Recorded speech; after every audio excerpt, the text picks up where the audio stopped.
Samoa's natural waters are special. Something goes in there, comes out different. Natural Samoa water, the taste of nature in a bottle. Skipper tuna is the healthier choice for you. It's nutritious tuna flakes, packed in easy open cans.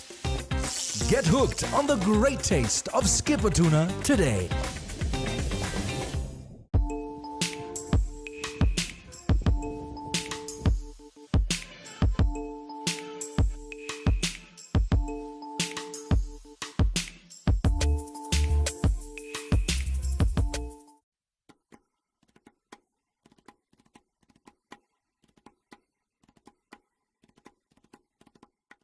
Oi fo lau whao unga mana I lunga o le nei Palemene.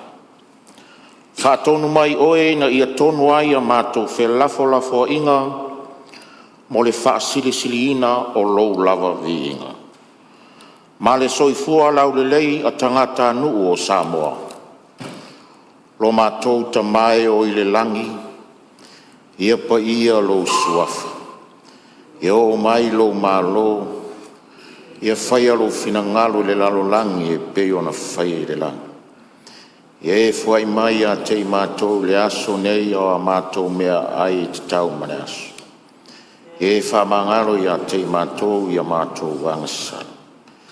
Peo I mātou whoio na mātou whamangalo nātu I e wangaleanga mai a te mātou. Whoi taitai nei mātou ai le whao sosonga. Ai la vea ia te mātou waire lea. Wai o le malo mane manu. A toa mariwi ngai whaga waulawa. Amen.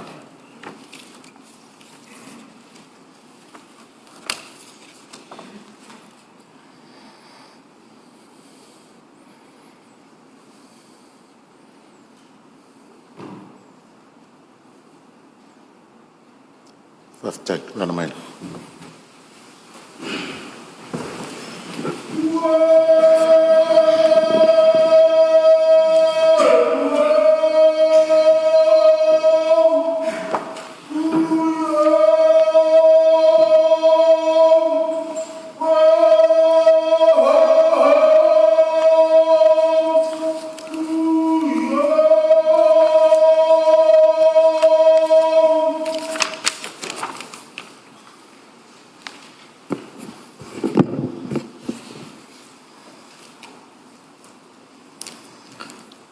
O te whasisila atu, wa matalia nei ta walumanga le fono au whaitula fono.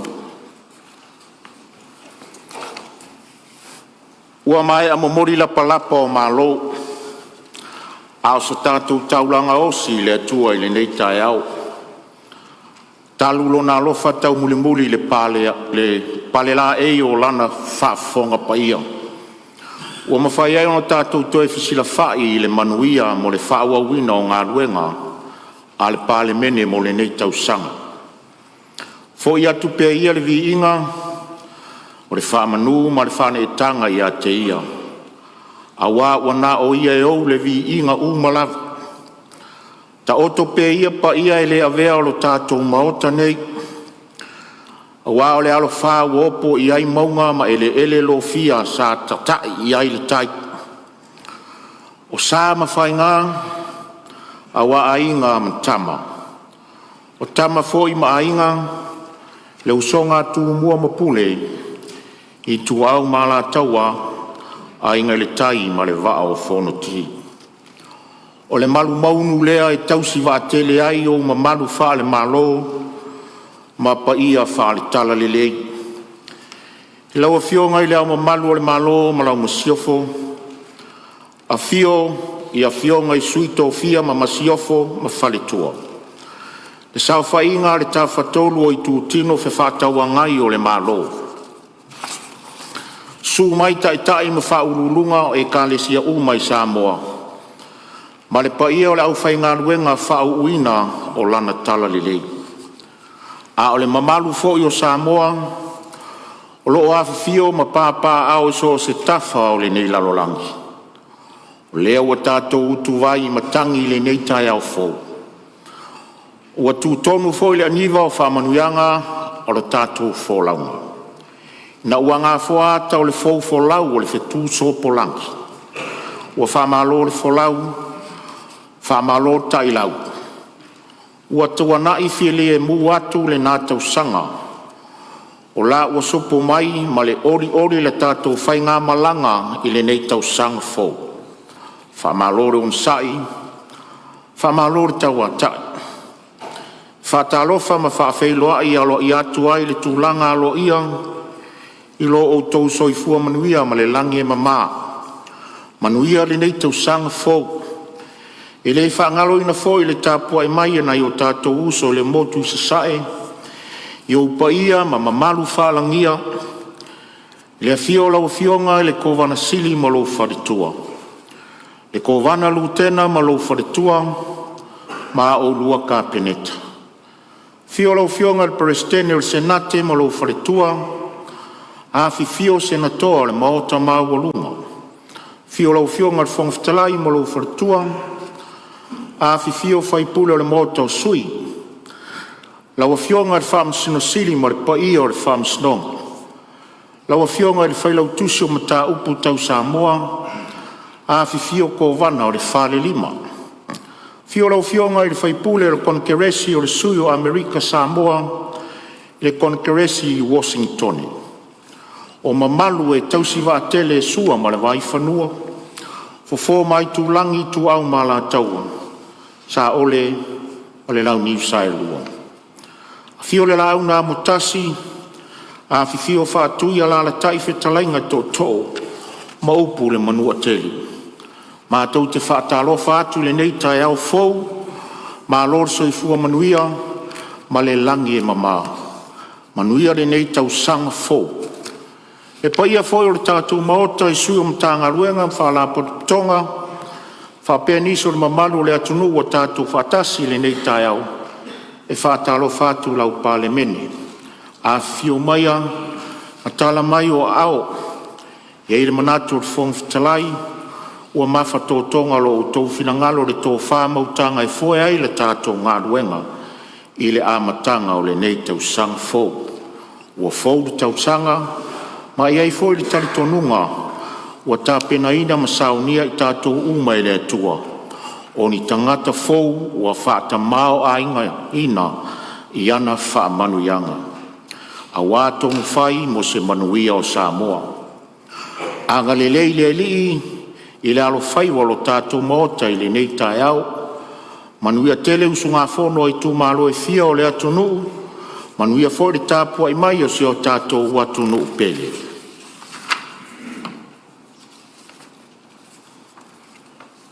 Isi whasisi langa a le whonga whitalai.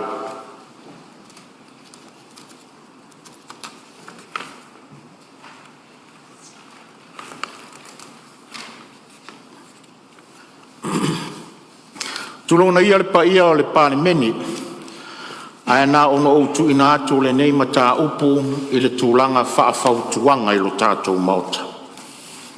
E more sila fia, ua atu lasi ma o lo whaawau pea o na whaasalalau whaalau i tele, i ala ese o so tainga whaona po nei, ni la fonga mātu ia tau whaaleanga le taitai o le tuangai e whaasanga mai, i le tofi o le fonga whetalai po le nofoa.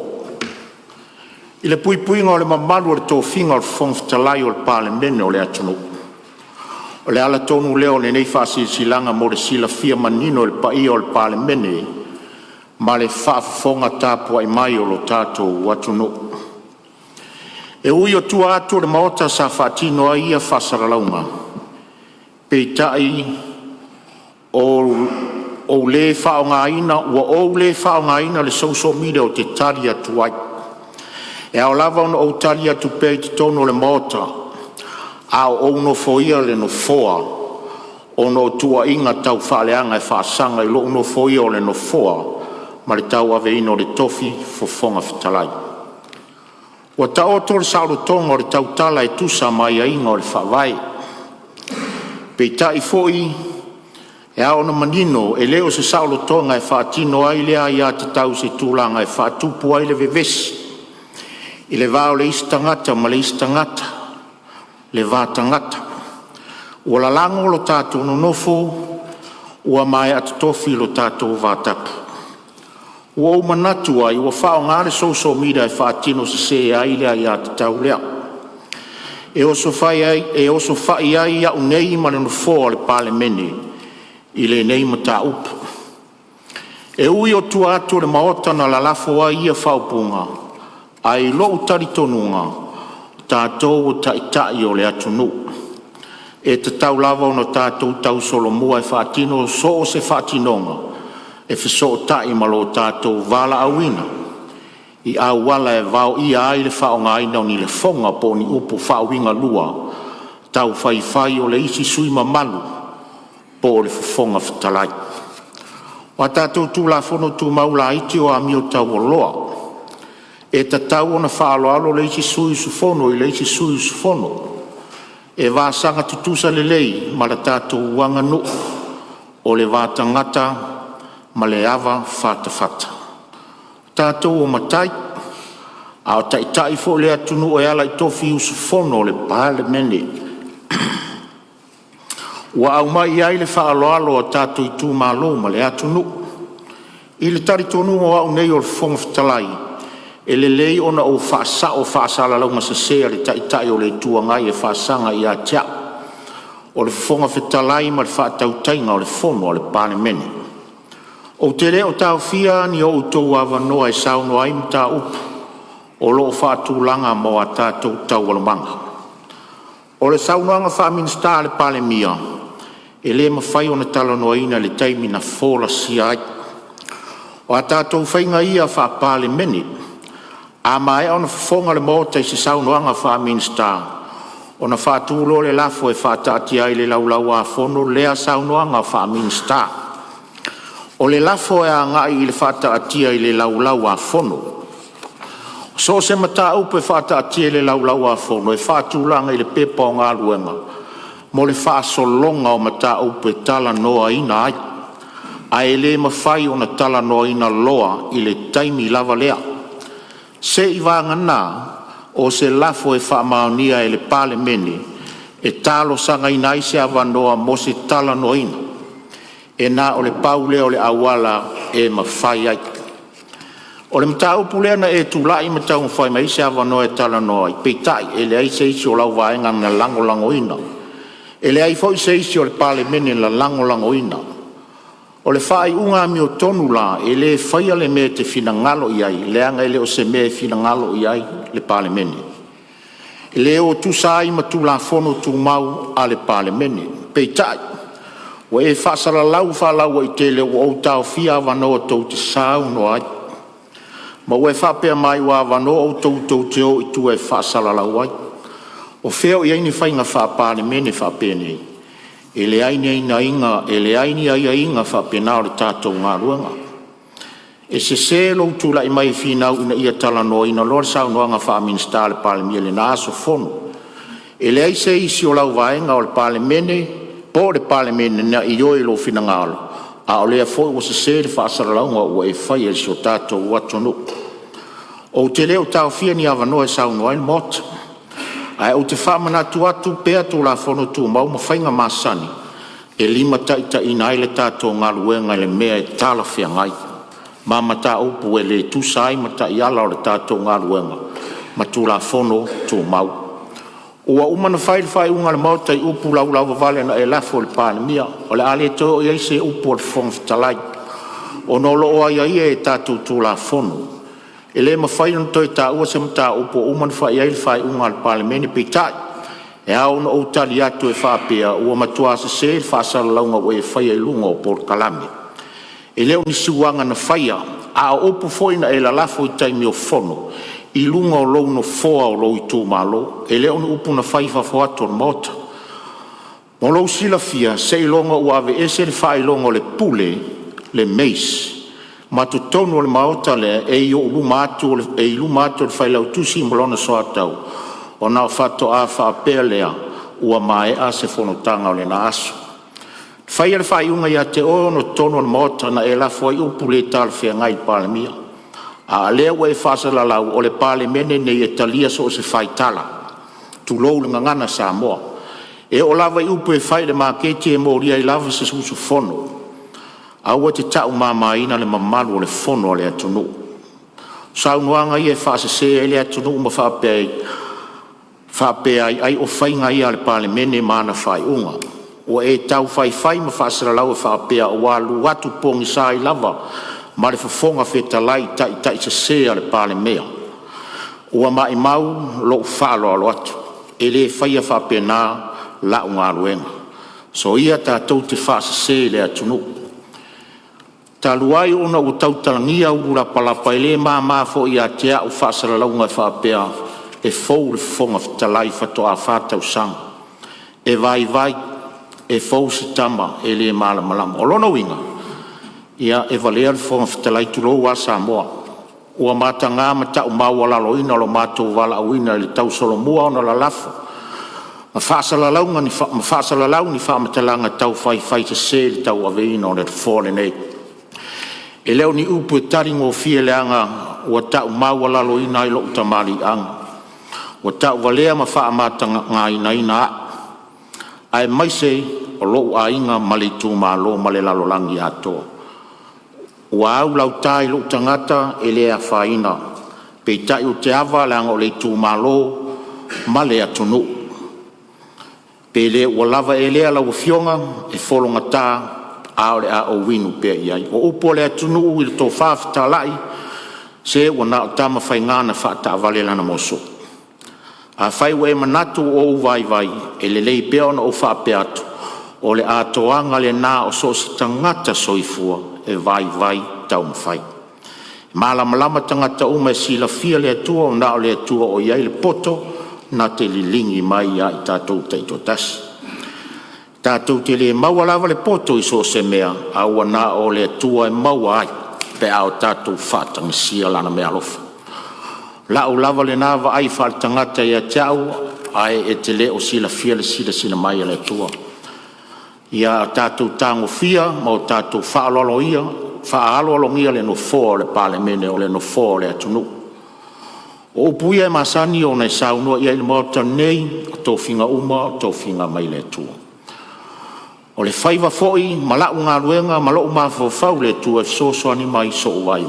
I lou talitonunga o le atua na ia tō whia. O ia foi o iai le poto e whaatino ai so vai le ngā ruenga. A o lou whaamalosi whaatangata, a o lou whaamasino whaatangata o le ngā ruenga. Ma la lafo mai upu tau whai. O te langona le whapena lo tātou wala wina.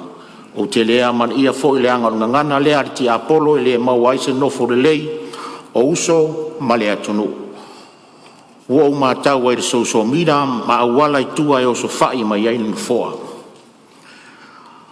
O ai ea o tau matua ina le maota o au tō wa fionga lava na mua i malai. O po le atunu e le o lou lewa i se mea o na iai lea o oe o se tangata matua. E leo le telefo o tausanga le soifua o se tangata i loa i matua a le tō whasina sina ma le laua o se tangata e whaapea ai o matua ai e manino lava i lana tō whaafaari o nā na o whaapea atu o te whaaloalo tele i au tō wafionga. O nolo o manatu tāpua inga whaafonga mai ana i o tū malo. E le mawhai foi o no o lafo atu se uputau whai po sangangana mātanga i se uso. Po se si sui su fono le Palemene. O nai maualunga ia te au le tātou wāna nofo, ma le tau aloa le tātou walauina. E tu muau le whaaloalo le mususunga le anganga pa ia, a wāre whaafoina o le tātou ngā ruenga. O te toi whautu atu lo tātou mauta. A lolofa matausi le file mua le tātou walauina. O tātou, o tai o le atonu. Tātou whaale i neia tātou mataupu, Whaatino le leile tātou ngā ruenga e malama mai, ai leo le toe o i tua le social media toe whaamatanga mai ai la tātou lava Palemene. Tātou tausi le mamaru ma le tau aloa le Palemene, lo tātou le ati te le nei taimi ua whiriwhiri ai tātou le tunu. Ina nei sa whea fua le maave ave le fua, a o se luma whaatumu i whale le tau solo mua i sus fono, ia le tūlanga o whaamalamalama ina atu nei. Ai pe a fai fo e li lifa sa o mai tau whaataltanoanga lau fionga le taitai le tuangang angai ma wa lesi whaasalalau. Olo o mai tau ina lau le whaonga ina lau mata tioata. Po lau sun class. Olona winga lo ato o to le lau sila ma malosi o fonga. Ai ono lo nau tai le le sila mai le atunu i lau fi au tau mole lea whaatalanoanga ma le forsanga. Pe tai o mai tau ina pere no folo whaonga ina lau mata tioata. A o ese eiro no foa o whaanga soro tau al manga al Palemene. E ui e leo se mata tioata whai tau tusi e whaonga ina. I a tātou whamaumaunga. Ono o manatu lea o whonga whitalai. Se i wanga la nawa o tau lima ina se whaamauninga mai se fo mai o whafonga. Po mata. E te tau waiona e whaonga ina se mata tioata a vea o se mata tioata whai tau tusi. Ono o whato atalia lea. Ai mori taimi nei malia lo finangalo. O le ale e toi whaatanga ina le whonga whitalai ona e toi no fo ia na foa. O loutu maa loi te tonu o le Palemene. Whaatasi malau mata tioata o lo e whaonga ina. E lea whaina o loutu lai ese malan foa. A o le usuia pe ua mai a usuia le tātou whamtanga. O whaasisi lātu le neim tā Upolu nau tā ia malu le tau aloa o le Palemene ia i tātou uma.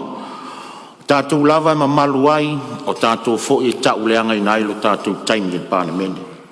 E leo se mta upu e talanoina a o avatu whaafautuanga moro tātou ma malu. O fōne nei tau sanga i alo lofa ia i o tātou whaafou whaatasi o tātou nganga. Ma iau tātou tutu whaatasi molo tātou valawina. Ma lau nganga whaaloalo. Isi whasi silanga lona lua de whong whitalai. I le ustaia o aia inga o mta upu whasfu mo le ono le whawai o le malo tutu o tasi o Samoa a whevi se lau o nsfu. O iai ma fuanga o taritonu ai le whong whitalai e whapea. Le aso tōna i sfunu male fitu Ianuari lua afe lua sfunu male ono. Na awai ai tuai le suyu sfono mo vaisi ngano lua i le vaenga whaupawhai. O le whatua tua i le atua Samoa o tasi. Mo le alo i olona aveai masui awai o le whatua tua i le atua Samoa o tasi. O le anga i o inga o taritonu o whai ma whapongai. O tula i mai ai le avanoa i le no fō le tū malo palota o vaisi ngano lua i le Palemene. Ua mae o na whaatino le pitola au le whonga whitalai e tūsa o ia inga whaari tūla whono. Ma ua tu inatu le sui mamalu mo lona tali mai i ai e tautino pe te ena fōi. I tutonu le lua se furu ma le whai tūla e ta tau o na tali mai ai i se whai unga po se whainga tustusia. O te taritonu o se lao le lei le nei o te tāpai ai lau a fionga i le sui mamalu a winga i le nei mtau. Pāwhtai lau a fionga le whonga le mota, lau a fionga le whongwhetalai.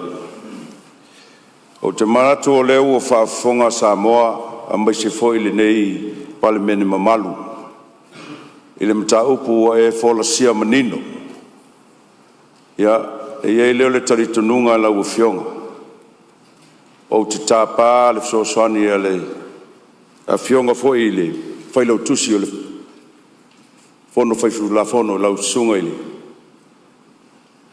I timbe, mo se fsoswani e tau awatuai ia se tali tusia a wafo le tusi sa o tau limaina le aso ana nafi. E whaftai e lau o fionga mo le tusi o whamanino ai ala umo le tūla whono.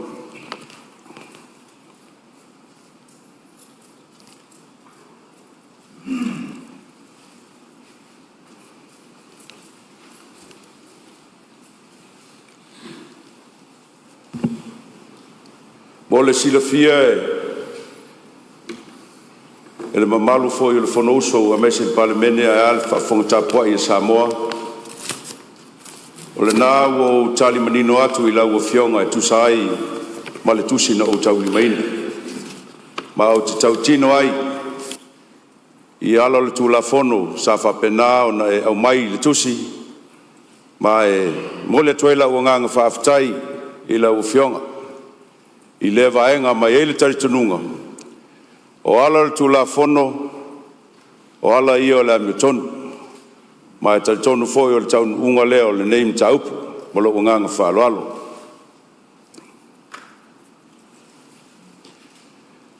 ai manatu foi la ufionga e tala sangaina se avanoa o lo nei foi sui fatawa ia langa whaingata o lea whaavailolo le mamalu le Palemene whaafonga Tupua I Samoa a maise so I tumalo pele vai singano numero lua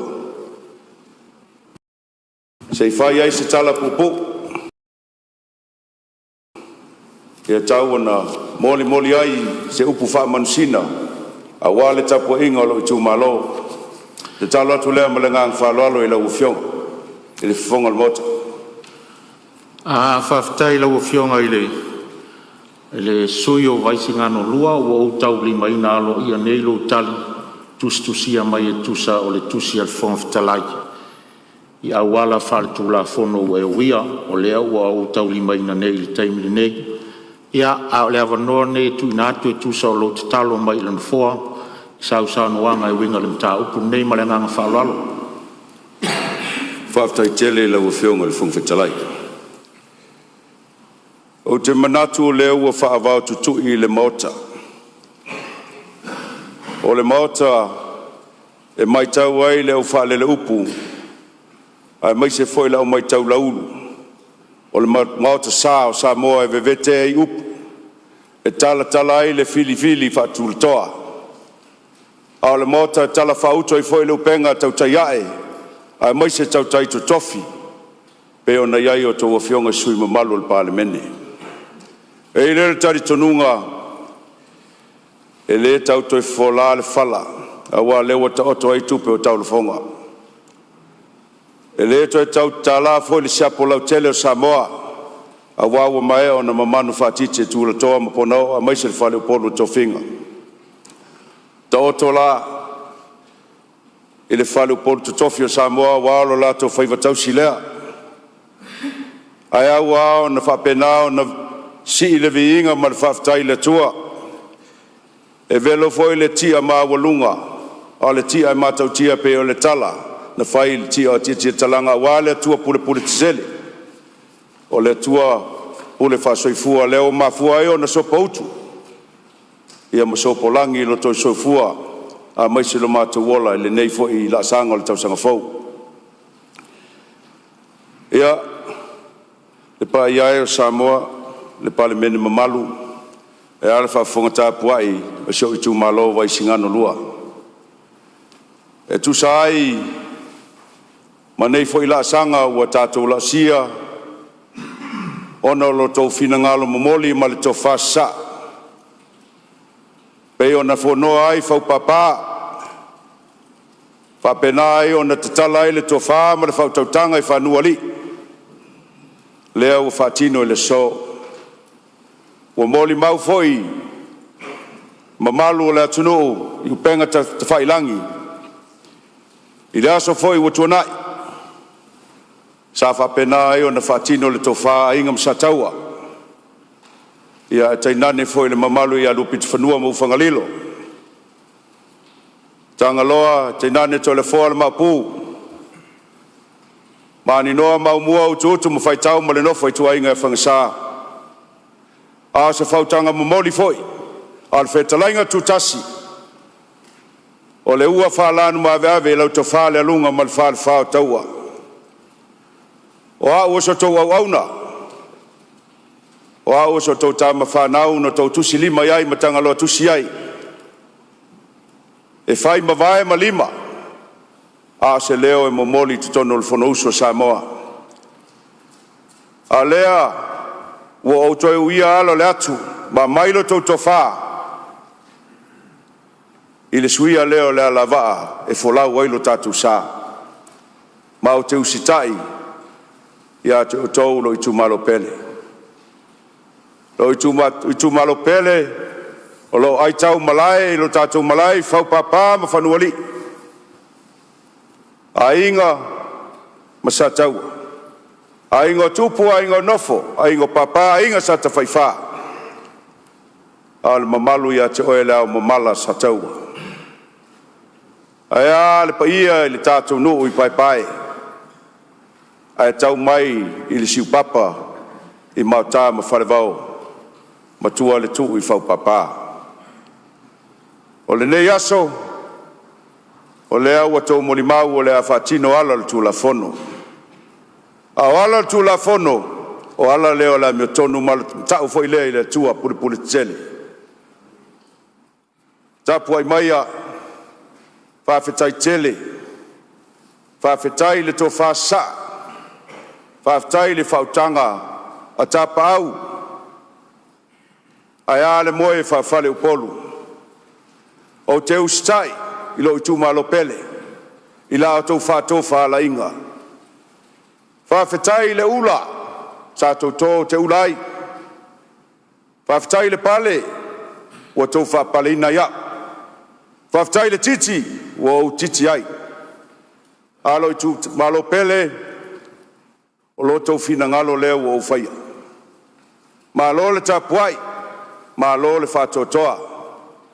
Ia, mamalue le Palemene. Lau fionga le whungwhetalai. Ia, bātu foi le fionga le li Palemia o sui Palemia. A fionga minista lango. Ia ea foi le ai tuvai. Le fio atu le taitai le tuangai. Sui taitai. Ia masui mamalu foi o le ai tuvai. A fio foi le fionga le sau whapito. Rato sa se tolu fionga le tinganga whalemavanga. Ia ana I o uso pele nei. Lau tau whalongo pa I o sa Samoa. E ui o lea lo no foia le. Talainga ia mau. I o Atua le o le whawono. Ia ia ili tali tonunga. Ia whai o se whale tonu. A se lape foi o lo whatau wa. Ia la fuane I nuu le aina. Ia o te talo atu. Ia whai malu peo tātou whaiwa. Tātou whaatua tua I le tua. Wa o ia sau le whasinoanga moni mo I tātou. Talo tu foi lo I tu malo. A o ia isi se ma se whale tonu lo tau atali. Ia tau ana whatino lo tau whinangalo. Se tua ngalu. O le nei wha moe.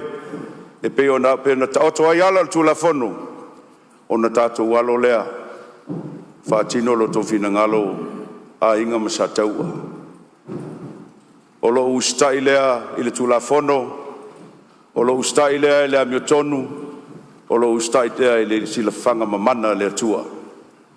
Ia le mamalue, o le fono usu, ia batu fo I le whafonga Tupua I Samoa, ia ea le o whingaluenga pa ia le malo ulu mtanga luenga, ia maise fo I le o whingaluenga malu le fono usu. Ia o lau whasi silanga atu, lau whasi silatu lea, malo nganga falalo la ufionga pongfetalai to manule tua le neyaso fa manuia le tua ya Samoa upoto a mais Samoa lo Tupua ya ile anga le tua la ufionga walta oveno o tute ile fatinoina ele fa ingofie o fono uso Samoa fa manuia foi le tua le fionga Palemia male tu vai fionga le taitai male tu vai e mais le fionga le Safapito anga leile tua se talana fa o atu malenganga tumul fa lalo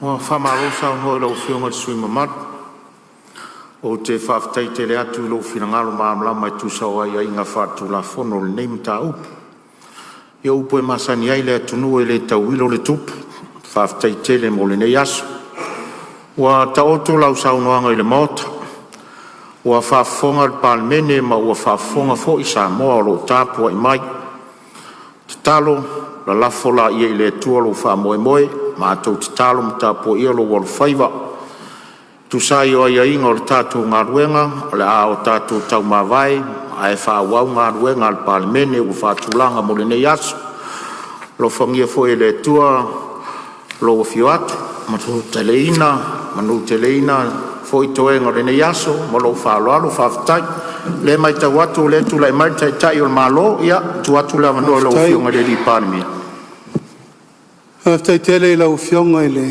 whangawhetalai mo lo ua wanoa. Tulai lava, ma le ava, ma le whaarol tele. A ta lofa ma whawhiloa I le paia ma walunga o le whono usu a Samoa ni nei tai ao. Lau fionga le whangawhetalai. Sui whangawhetalai le paia ma walunga sui mamalu uma. Sui usufono le whono usu a Samoa ni nei tai ao. A ta lofa atu fōi le tāpua I mai si o tātou watanu. Samoa I ona tūlanga o te tele.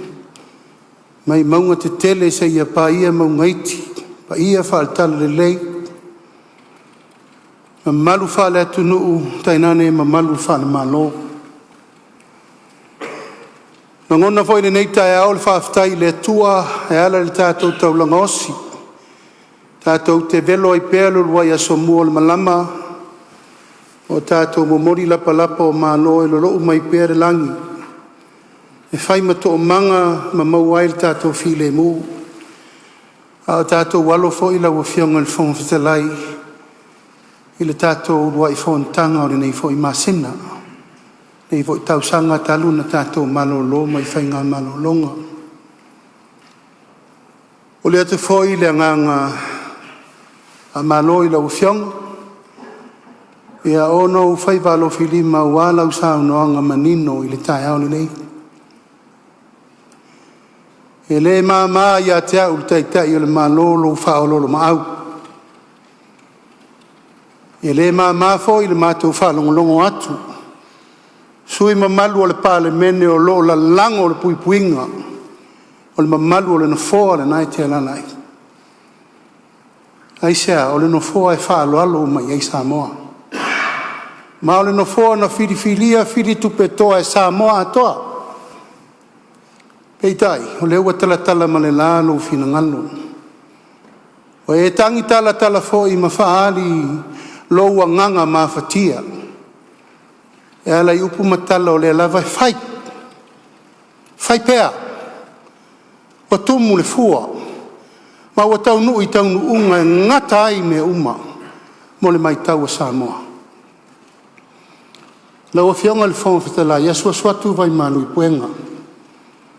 O mātou whamau ala lo atu. A mātou pēa le tō whāle atua e ta ui ai lo fina ngalo. Malama lama le lei. E ngol tō tele, e rei sa whai nā. Nā tō tele I loa le tū ngā. Maanga matu whaafafonga whetalai e pāo ai le mota. Tūla I ai tūlanga e le leo ai le mamalu o le Palemene le whono usu a Samoa. Ma le nofoa le nai te alala. Le nofoa le au mamalu o le malo. Ma mai umana na pule I o ao. Pui pui e le atunu. E tai e mai tau pēa ma le whano noa. Mai tau a ma le whano noa lau a whionga le whangawhetalai. Ma vai la tau sanga sa whatatia le la unga le pisai nei. Iei se ason whamama lama lea. Sa auto e ta ofia. O nau tātou sa ungi kirisimasi ma tau samfau. Ma iei tātou nunga se tu ia aso fia o le fio mai o Jesu. E fu ai se tapu. O le mai tau, e le ai.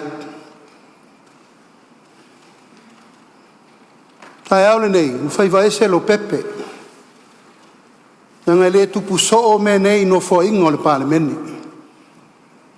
E le tupu so fo I taulu manga o taimi whape nei o lewa maile. Sau noanga al tofi o vai singano no me la lua. Pa I o tātou Palemene. O le whatua lima masina talu tātou no fo inga. Ma e ail whatau tonga na sila loa I ai Samoa. Whau tātou. Tātou te o mai e whai, manu wau mai o malo mai I manuia Samoa. Al tō whāle o sau noa I ai le soi o vai singano. Leo alai o no utula I tai au nei. E re tu ua whapo e vanga. Pe sola whatau sala o le pō. Taurumanga I teimi whape nei. a whai leo a wholasia I malai le wha maa vaenga no ia. Se tasi o tātou tō e a toa iai tō uli o le nofo a inga nei. Ai wha leo ina le nganga whaafitai tāpoi mai e le tū malo. Mai si ngano. I le tau whesilingia lo tūlanga pe a poto Samoa. Nganga oe le sipule wha vai. Matia I tu au se I o I whanua. Ali ma whau papa. E fi o le pai o aingo ma vaenga na ma vaenga le tupo fonti. Malu mari whale whao sa taua. Ma lau whetalainga le alunga. O leo tau tino lo tō whawha tupu ma lau tō whata mali. E a ngā I mai lau tō sui e la lango le whainga malo. Ai ngā malo whiwhiria e Samoa tau awe le tunu uri teimiri nei. E oi le tele o nganga whaasalavei. Ma le tau whaaleanga ma upu whai. A lea e mauri tō vai. E a e maui umaya. Ai sea. E lea vea le whatau vao le tō tasi. Ai a whaina umai le tunu atoa. Whai ele nei teimi o te momoli atuai le nganga whaaftai tele. I le tū malo vai singano numela lua o na o la o tau tō whawha tupu. Ma le tō whawhata mali I sa tātou whesila whai ai. Ma o tō momoli mai ai lau tō tama whasau. Whionga ia mo Tupua. E la lango le whina ngalo le whainga malo whiwhilia Samoa. Ma e le tau wiso ina tupu ia. E le tau wiso ina whale Upolu. E le tau wiso ina ainga. Aingo tupu, aingo nofo, aingo papa ma ainga te whaiwha. O le ute leo whainga mea. Ina iaua ne I whalo lo le tu malo. Aua ne ainu mea mai tua pe ai tongtongi. Pe te whaatali se I pau atu le lao ai na maua leo se mea mo le tu malo. A lea wa e whiri. E te sau whai le laina la poto e whai ai tonu o le manuia o le tunu. Le nganga whaaftai le nā. Mori atuai e whai leo e whai mataitai o le malo. Taitai fo yo le ainga le whātua tua I le tua sa mautasi. Mori lo mātou whāwhtai tele o no le tō whā wae. Ma le tō whā whatupu. Tau a whionga le li whai pule a tātou tele I tau mā vai. Matu le mātou whā malo si au. Aua e te popole se metasi. O le mea mio tonu ma ua musumusu ina o ele nganga o le atua whai le nā. Sa vavali le atua ma lo loto ma walalo. Sa eili le wha maoni o lo walofa I le tu malo.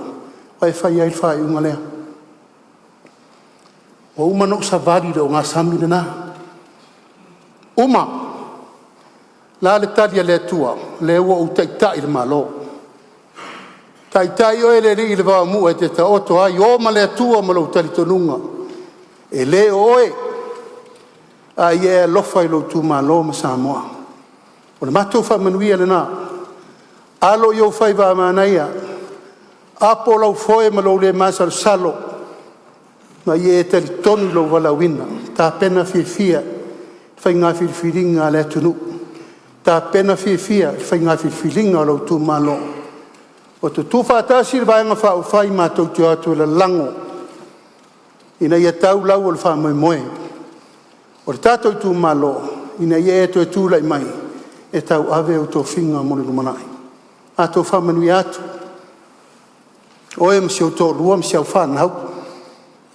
Le whaingo fie taimi whapenei. Le whaingo fie whai unga whapenei sio a inga. O tu te whai langi fia wa Samoa. Tau loto te tele o nai sanga tonu la wal fō. E ala I lau whai unga I le so. O ata inga, tau lumanga, tā penanga, tātou tā pena fia, tātou tā pena whātasi I le atua. Whaftai tele lau whionga le whonftelai mo lo ua manoa. Manu tele ina le nei aso mfufonga umam por kalame whātātia. Ale tātou Palemene. Ai mai se le whaafonga tāpo I mai a Samoa. So I fua mai manuia. Ia. Malo whaftai sau noa lau fionga le taitai o malo lau fionga le ri Palemene. Tu sai foi o mta upo tatu tala no inga o no le fai unga a le suyus fono vai singano lua. Malo whaftai malo sau noa ia ua whafonga le pa i o le Palemene. Ia mai se foi le whafonga Tupua i mai a Samoa. Tu sai o le mta upo nei. Ia fo ia le tualo na vi inga. Ile fai ngō fie ia fai unga whapene ia ui o lea. Ia o lea o sau noa le suyus fono vai singano lua. Ia le fo e whafonga ua tali le taitai o le malo. Sau noa atu taitai o le malo. Ia ma wha manu ia atu nisi ala waa ma nisi wha moe moe ngā lau fionga le suyus fono vai singano. Ia o le wha manu ia atu fo nana na fua ma le Palemene. Fia lava wanga ia ilo fina ngalo. Wha tamari ia ono olo manatu malo fina ngalo ile tu malo malanda Tupua inga. Ia male anganga whaloalo. Ia wa mai ai fo ile mata upune nei tae au. Male anganga whaloalo.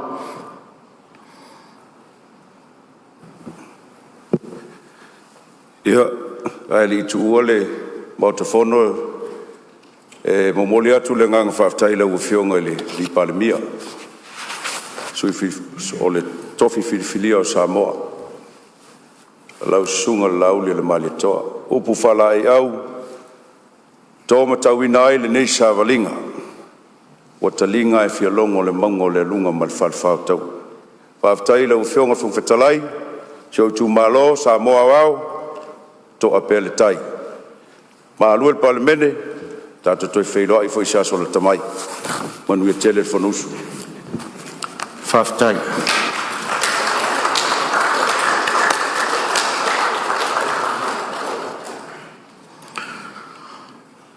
Saunoanga o maliu. O te whasisi la atu le paia o le Palemene. Le tu malo ai o le fionga ia Honorable lau matia manu Ringo Matthew Pesau. I le aso se fulu ma le tasi o Ianuari luafe luas fulu ma le ono. O le fionga ia Honorable lau matia manu Ringo Matthew Pesau. Na filifilia ma whātautoa a vea masuyus fono o le Palemene. Mo le tu malo palota o sa whata lua. I le paia inga lona se fulu ma le fitu o le Palemene. Mai le tausanga luafe luas fulu ma le tasi. I le luafe luas fulu ma le lima.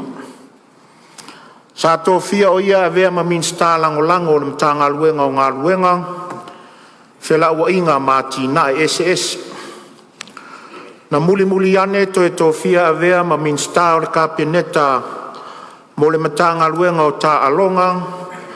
Malanga oa mo le fia o tangata. I le tausanga luafe luas fulu ma le wha. Se ia o atu le luafe luas fulu ma le lima. Sa avea foi o ia ma sus fono o le komiti o tupe maua ma tupe tutongi. Whapea le komiti sue whapitoa le Palemene. O le fionga ia Honorable lau matia manu Ringo Matthew Pesau.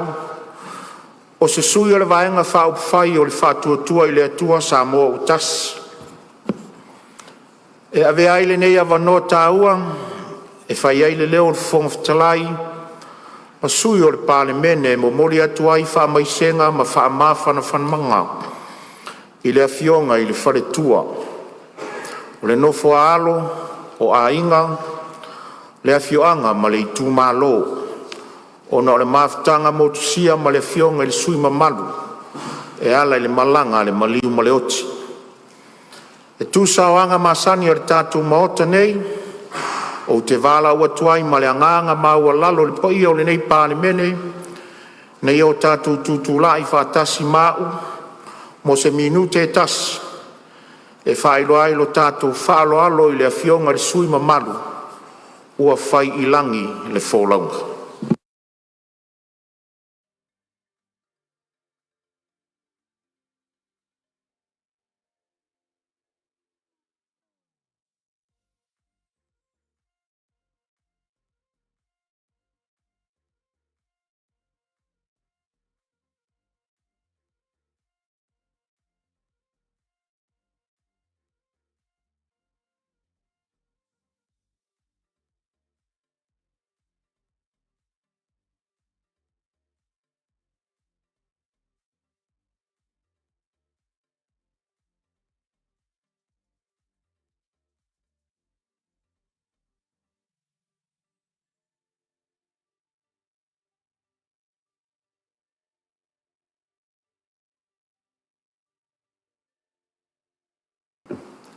Whaftai ala mai lalo le Palemene.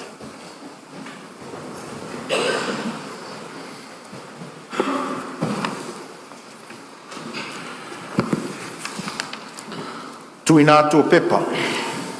Mua pepa le Palemene lua filosolima lua filosofuluono numero 10 li poti fale tausaga le Universite o Samoa mo le tausaga faletupe lua filosofa lua filosofululima lua pepa le Palemene lua filosofululima lua filosofuluono numero 11 li poti fale tausaga le auaunaga o va'a Samoa mo le tausaga faletupe lua filosofa lua filosofululima tolu pepa le Palemene lua filosofululima lua filosofuluono numero 11 li poti fale tausaga le kampania pulenga o fa'aputuga tupe teu fa'afaiga aluega o mavaega tausi Samoa mo le tausaga faletupe lua filosofa lua filosofululima fa pepa le Palemene lua filosofululima lua filosofuluono numero 13 li poti fale tausaga le pulenga o tupe fa'avao malo Samoa o le tausaga fa'aletupe lua filosofa lua filosofululima ma le lima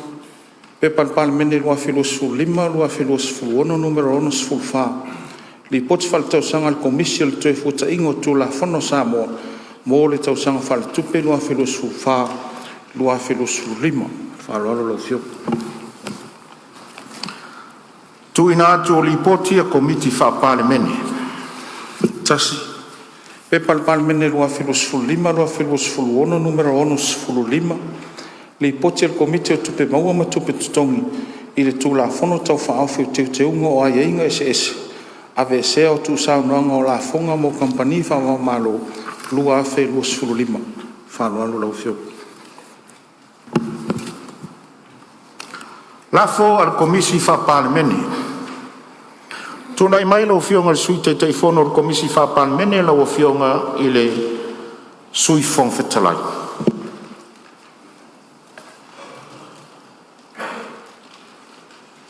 Laua fionga I le whongwhetalai o te whātu le lafo I whapea. Mua, ina e whamaunia e le whono awao whaitu la whono. Le pola kalame o whono tanga whaali tausanga. Mo le tausanga whaali kālena, tau au fianga lua o lua fitu. Ina ua whautua ina e le komisi wha'Palemene e whapea. Masina, maso. Mati lua ono. Aso se fulu. Me lua ono. Aso lua se fulu ono. Iuni lua ono. Aso se fulu ono. Aukuso lua ono. Aso se fulu badu. O ke topa lua ono. Aso lua se fulu. Te sema lua ono. Aso se fulu 5. Ianuari lua fitu. Aso se fulu 5. Lona lua. E tu sai matu la fono tu mau, tasi fitu o, pui lua, pui A, pui B, pui C. Wa fautua ina e le komisi wha'Palemene. Mo le wha'amaunia e le fono awao whaitu la fono. Le tōwhia o le awhionga ia vui I inga sione I inga. I le komiti o le vaenga tau le vā whialoai. E sui tūlanga I le tōwha Honorable Ale Vena Ale. Ua tōwhia e avea ma minista o le kabineta. Ma le whaalua. Whalua ina le minista o whatoanga, whapea fo le minista o tiute. Sili, pore a whamaunia le lafo mo le pol kalame o fontanga, luafe luas moleono, angai le luafe luas fun fitu. Whapea le suis fono ua whautua ina mo le komite o le vaenga tau le vā whialoai. O e o finangalo iai, sauno mai le ioe, au ese le ai ua manu malo le ioe. Ngaluenga o le aso tau le malo. Whaitaunga o tulafono tau whaofi. Mua tulafono tau whaofi o teuteunga o aiainga SS. Ave se o tu saunoanga o la fonga mo kampani whavao malo. Luafe, luas funmalelima, iloilonga au ili. Mo le silafia ia le Palemene, o le tulafono tau whaofi le nei sa whaia lo na whaitaunga whaalua I le aso lua, la aso sfurma le ono te sema luafe lua sfurma le 5. Tusai ma tulafono tu mau se lau marifitu I lona puipui muamua. E ao na wha maonia muamua le fono au le lipoti al komiti le tulafono tau whaofi. O nā wanoa lea mo le iloilonga au ili. O te tāpā lau whionga le teifono o komiti o tupe maua ma tupe titongi.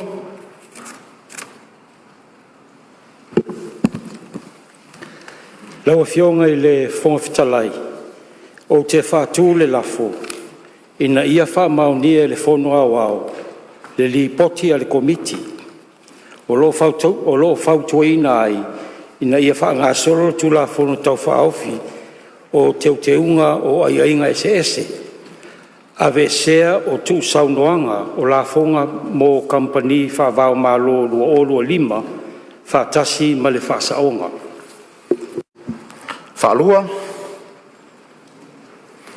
Whalua swimming star, o aonga whapea le swimming star o tupe.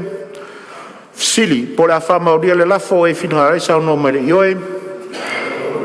Au ese le ai, ua manu malo le ioe. E whasisila atu o whamaunia nei le lipoti ar komiti o tulafono tau whaofi. Ma le asanga I atu lo le fono au mo le iloilonga au ili. Tusai ma tulafono tu mau se lau ma le wha. E a mata le iloilonga au ili le foi upo e lua. Foi upo e lua.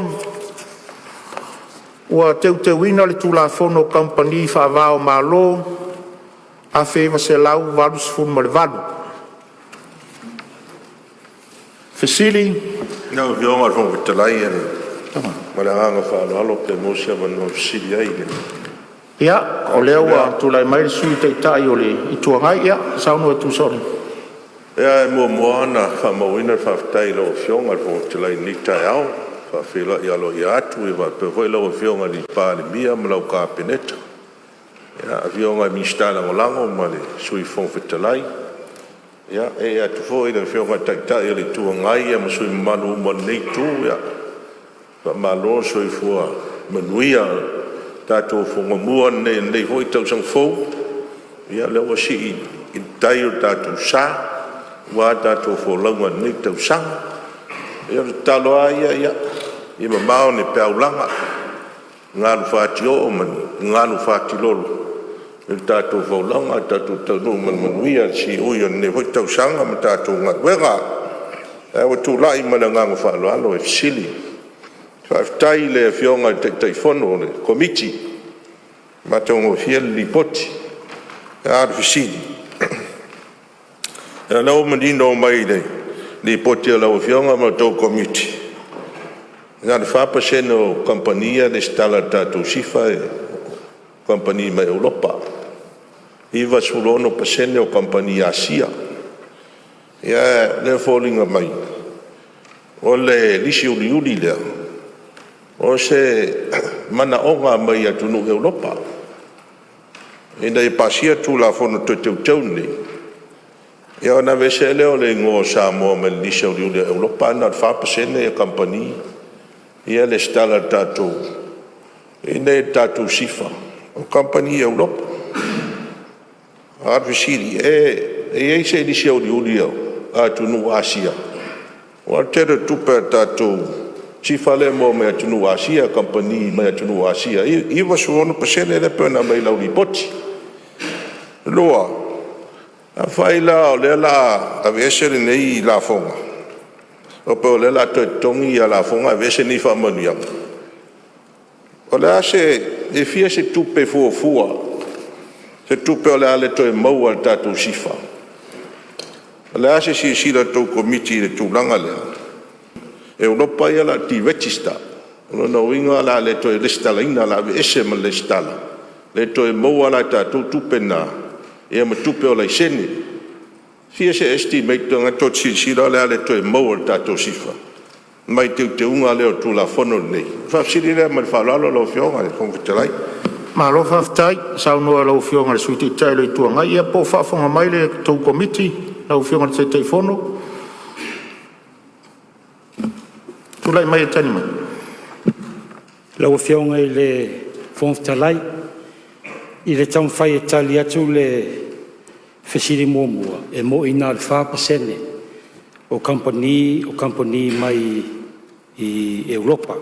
A tonu company ia e ono a vese la to le stala i tato pulenga o le sifa. Sa iei fot pulenga i whatata noanga ma le tato pulenga o le sifa. E ono iei a company Asia. E ono le to le stala, ono le fia awai i ni atunu o lo le lisi uli o le iuni Europa. O le fatusa i le fisili lona lua, lo fionga fonfitalai. Ia iei e fatino se analysis le committee ai molisilafia e le mamalu o le maota. Talu ona whawaiena pulenga le tausanga i luafe ma le fitu. E ova ma le fase lau miliona lona sao o tuina mai. I talo tupe alo tatou malo, lo fion fontalai. Ta tonu fo e lo toi po ma le sa toi sea le nesu isfono ona si ngā mai atunu i fafo. O leo te talo sanga tua i sui mamalu o le matou komiti. Sui te taifono e mese le isi sui. E fse soani e tali pe ale ato tali o le nifa tau va, ma le whaaloalo te le lava. Malo whaftai, ia leo whafonga le sui sa whaulawe tu solwai. Ia, tula mai lo fionga i le teitelo i tuangai. Whamalo foi ni tai au, ma saunanga ia vape foi ma tālu sanga tu atu i le tua. Malo foi le Palemene ma kabinete ma le lato ngā luenga sa whatino. Tāwal tu la fono ua whatu le mai. Ua umauna tātou whalonglongo i le saunanga foi tātou fono tangata luai. O le polenga lo ia il malolo ngai pe lalo tupe maua. A le malo mo le whatinonga o ngā luenga. O lo te lea le tupe sa masani o na maua mai. E le malo mai le sifa. Taluaila lea o le pasiel tu la fono le nei. Ma o mawhoi o na whangaila le tātou Palemene. O lo iei le whamoe moe o le tātou mulimuni whainga o lo whaifoi e Vanuatu ma Cook Islands tau kawaile melea. O le tu ina maile i lalo la whanga a company umai le ngato tātou Clever Company o company fo i fia whale mai i Samoa mai le 2% e leo lo iai nei. I lalo le 2% e leo lo iai i a tunu ia e pe Vanuatu. A whaia le tu e lalo tātou la whonga o lona winga e le to e whaingofia na tātou whatosina mai i a kompania e ritongia lato le stala ma mawaia tātou tupe e whatupe ai le pakete le tātou malo o le whafisili atu la e Yesu whamoe moe e whatino ai le melea e se teimila te mai e na ia tau fōa il whale tonu leo le atula i mai i le tulanga e ono anga i lalo tupe maua mai sifa o le sida tuna mai whalalo. Ia, po maua mai e lau fionga te teifono e mai se tau komiti. Ia, se on sai marawa lau fionga le te teifono komiti o lo tula mai te tai malo. Siri lo so ni atulanga o le whatoa ala mai le te teifono komiti e le iai le teimina tātou soa i le pure na tau pure nei. Ma wa umana tātou whasoa. E reto e asa foi leo ngā sami wa umana asa. O le whamoe moe o le pulenga o le sifa. O le ingoa tau le leia o Samoa. Me mo muana na mai tula fono nei. Ai sea o lo tau vale ina le ngō Samoa i le lisi uliuli. O la tau nei wawe i ele vai ngor sifa. O i ele to mai ato toa ia i la tau e fautua ina i le malo. O le mea le te tau na whai. Ma ua lewa na ele lea le ngō Samoa le mea le pepa le pisai nei. Tau sanga nei. Wa mai fautua ngal sifa. Tau na whai ni menea. O le atungalu ele taitai o le tuanga i tupe maua. Ua e te popole. E le tasi se vaenga le sa ili ia le malo filfilia e to e su e isi tupe fau e whatumu el melea. E o mai company, whapenar so i fuanga le tatou te iai. A le me pito i siri na whamomu el malo. O le ingoa tau le leia o Samoa le tau fufuru atu o levan palpalar tau tengi. Me nai tau whamanino. Ma lea ua whai le whai uma. Pau leo lea wala. Tātou te o e kiria e se uma meia. O aini kampani e toi fia o mai, a fia mai. O aini kampani e le toi o mai, tātou whelo ai se teim. Al wha moe moe ngā autu na al tula whono nei. Nei e wha mama e se le blacklist le tau la la mua ai le. Tau wha moe moe ino le tātou tae. Ma lea so upu nai. La whonga meftu nai. La who mai. E la vai fetu nai ai e inga o tupe fau. Ai ai inga fau. Te unga tupe fau. Me mawai tātou tupe fau mo le atina ena. Paketi el tātou wha moe moe ma le atina ena o le tunu. Siaf soswani atu le marangang whaloalo. Malo sa unoro whiunga te tau malo. Ia, se molo wa manolo. Ia, sa unoro molo wa manolo. Ia lao tula ia tona le iai le Palemene i. Ele teimi sa tala noi lai le tula whono nei. Le lana le sa o tula ia tuai o te sia mamlama po le alta penanga o ye nei. Ai a whai o leo sa o nol Palemene ia o le a ulawa lea. Malo whaftai sili. Po le a ver fwai upulua ma vaenga o tula whono o eo whinangalo iai sa uno mare ioe. Au ese le ai ua manu malo le ioe. Foi upo tonu. O te wina le tula whono in siua whaavao malo a whaiva se lau vadu sifuru ma le vadu. Fisiri, po le a ver fai upo tonu ma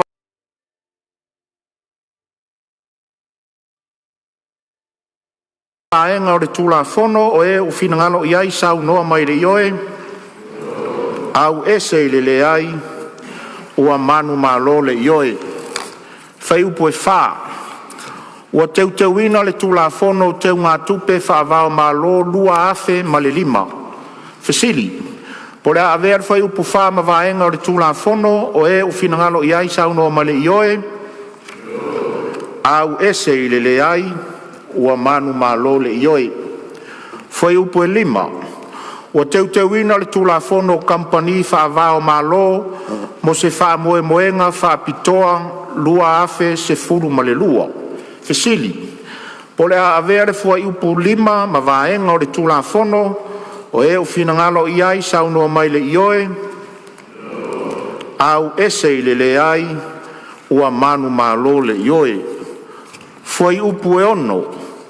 Ai a inga tau solo a inga ma ai a inga whaasao ina. Fesili. Po le a avere fua i upu e ono ma vaenga o le tula whono o e u whinangalo iai sauno mai le ioe. Au ese i le ai ua manu malo le ioe. Fuai upu mua mua ma le ingoa. Fuai upu mua mua ingoa puu ma le amatanga. Ingoa. Tula whono o teuteunga o aia inga ese ave esea o tu saunoanga o la fonga mo kampani whaavao malo lua afe lua sfuma le lima. O lo iai le whaasaonga ar komiti il fuai upu mua mua ma le ingoa, tūlai mai lau whionga le teitei whono.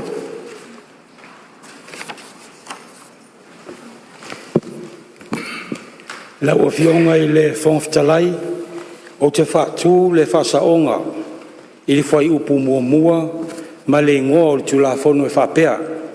Ia ve ese le fuai numera lua o lua lima, o lo ali mai ai il fai unga o le ngol tula fono masuia i le fuainu mera lua ono, ina ia faitauina ai e whapea, tulafono teuteunga o aiainga ese, a vesea o tu saunoanga o la fonga mo company whavao malo lua ono.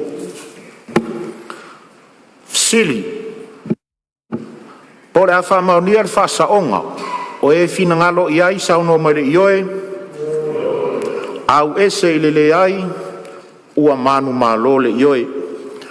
O le fisili, po le a avea le whai upu mua ma le ingoa e pei o na whasaoina, ma vaenga o le tulafono.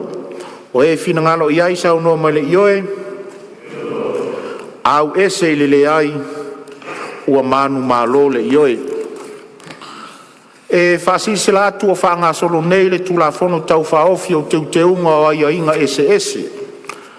Ave sea o tu saunoanga o la fonga, mo company whaavao malo lua afe luas fun ma le lima, whaatasi ma le whaasaonga.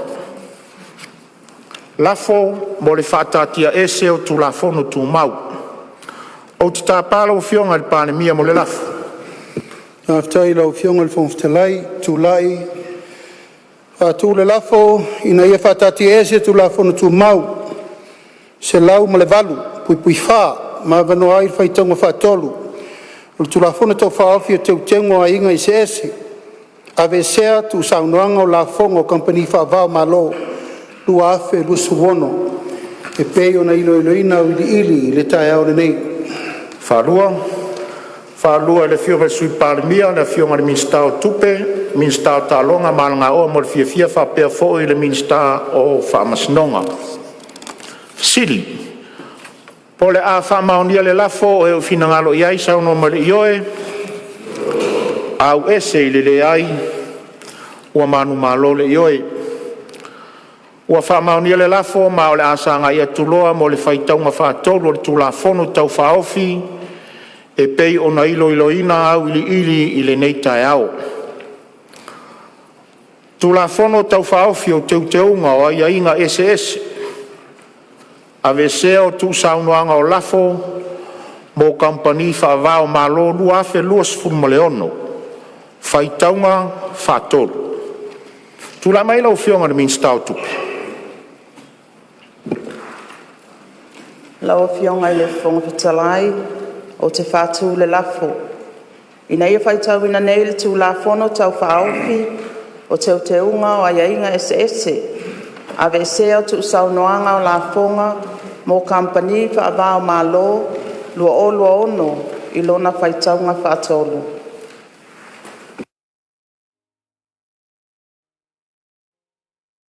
Whalua le fionga sui Palemene, minsta talonga malanga o fia tangata, le fionga le minsta o whatoanga, whapea foi le fionga le minsta o whamasnonga.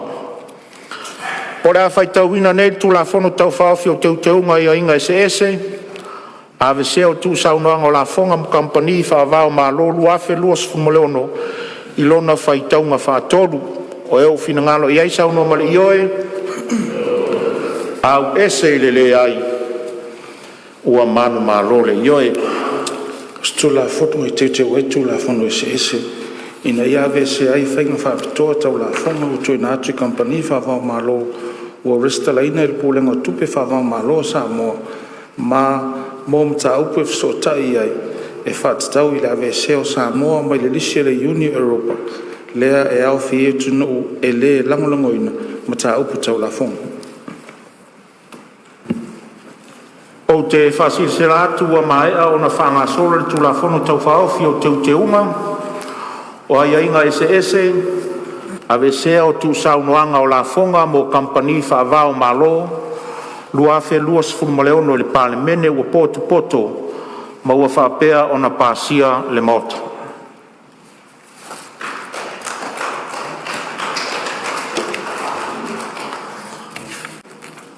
O lea ua tātou taunu umai le si ui o ngā luenga sa whatulanga mo le tātou fono le nei asu.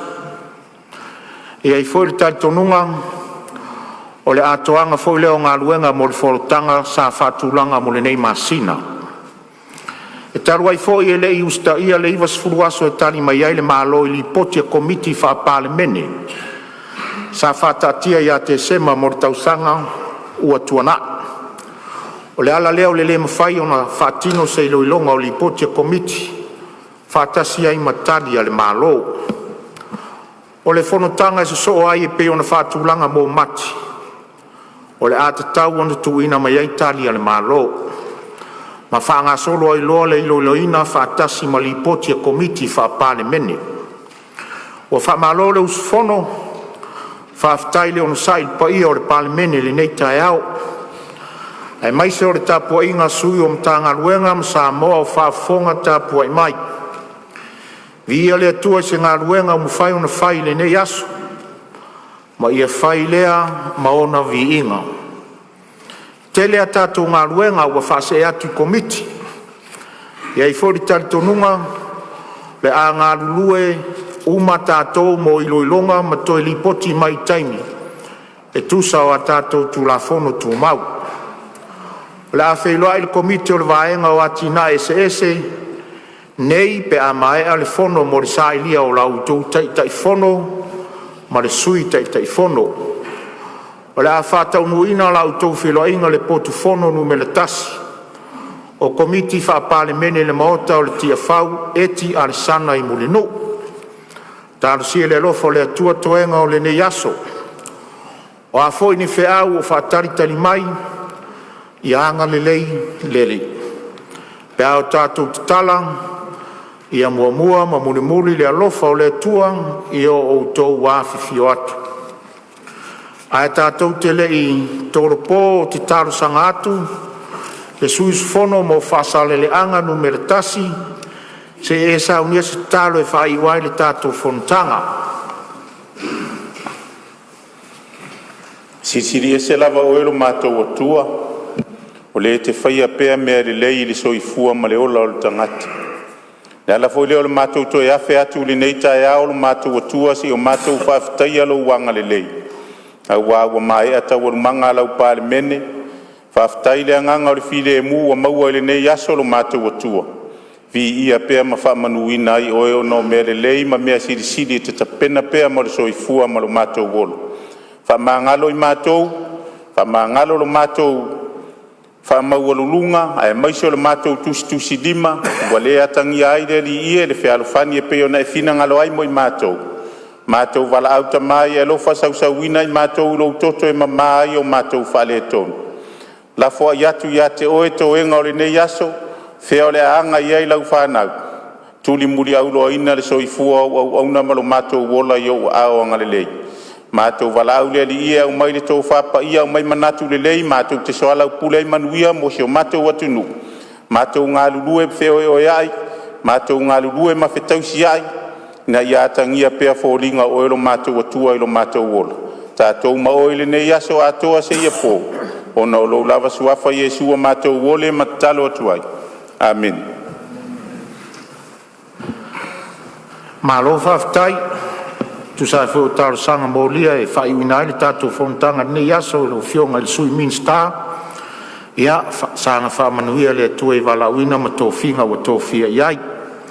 Aile i whai wina le tātou whonotanga le nei aso, o lo wata pena ina lo tō mālu tae au, i le whonga whale la loa tu nei le vaenga o lo tō wāwhiwhio mai ai. Ia wās tātou whamalo stino le nei aso. O te whasisi la atu wa tōra pōnei tau na manga le whono au, whai tu la whono, se iau lia le aso lua, aso se fulu o mati, lua o lua ono, e le i tu la iwa tōru se fulu i le tae au.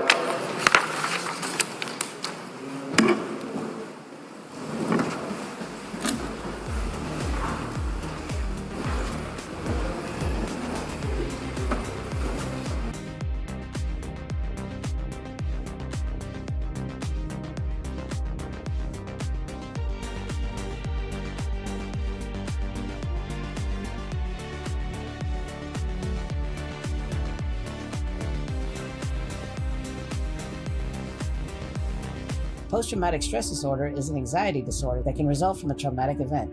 Living with PTSD is challenging, but learning more about the condition might help you to ask questions and find the help you need. To learn more, visit our website at www.asalliance.co or call 684-699-0272. Natural Samba water, your only water.